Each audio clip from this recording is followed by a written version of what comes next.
होळी, शिमगा.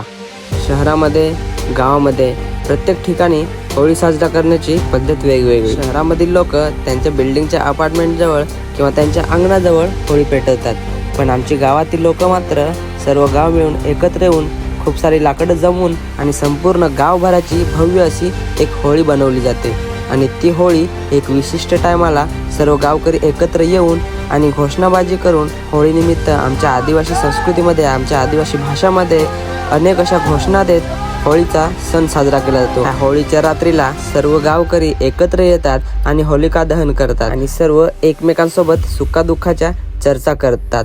वैशिष्ट्य असं आहे की गावामध्ये फक्त गावकरीच होळी दहन करण्यासाठी येत नाही, तर व्यवसाय, रोजगार, नोकरीनिमित्त जे गावकरी गावापासून बाहेर राहतात, जे कर्मचारी वर्ग असतात, ते सुद्धा आवर्जून होलिका दहनच्या दिवशी होळी पेटवण्यासाठी गावामध्ये हजर असतात आणि ह्या होळीचा आनंद घेतात. मित्रांनो, ही आहे माझ्या किन्नौली गावातील होलिका. रात्री ठीक 10 वाजता सर्व गावकरी एकत्र आले आणि होलिका दहनाचा कार्यक्रम सुरू झाला. दरवर्षीप्रमाणे गावातील वरिष्ठ माणसांनी वर्षानुवर्षापासून गायले जाणारं होलिका दहनचं गाणं म्हणत होलिका भोवती गोल प्रदक्षिणा घातल्या आणि थोड्याच वेळात होलिका दहन केली. होलिकेला जशी आग लागली तशी मध्यंतरी बांधलेला बांबूचा टोकर हळूहळू खाली यायला लागला.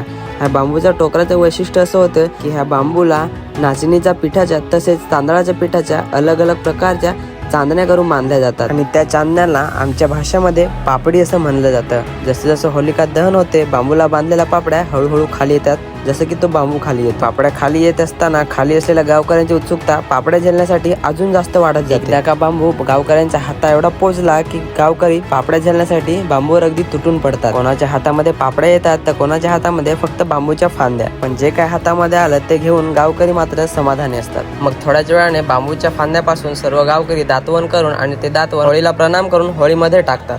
थोड्या वेळानंतर पेटलेला बांबू सर्व गावकरी पकडून आणि थोडासा बाहेरच्या बाजूला खेचतात आणि त्या जळलेला गरम गरम बांबूचं मस काढून आणि सर्व गावकरी आपापल्या परिवाराला, आपापल्या मित्रांना आणि गावकऱ्यांना कपाळाला मसाचा टिका लावतात. तर ही होती माझ्या गावातील होळिका साजरा करण्याची आदिवासी पारंपरिक संस्कृती आणि पद्धत. तुम्हाला कशी वाटली कमेंटमध्ये नक्की सांगा. आणि हां, तुमच्याकडे सुद्धा अशी कुठली पद्धत फॉलो होते का किंवा अशी कुठली परंपरा फॉलो होते का कमेंटमध्ये नक्की सांगा. व्हिडिओ आवडला असेल तर लाईक करा आणि चॅनलवर नवीन असाल तर सबस्क्राईब करा. धन्यवाद.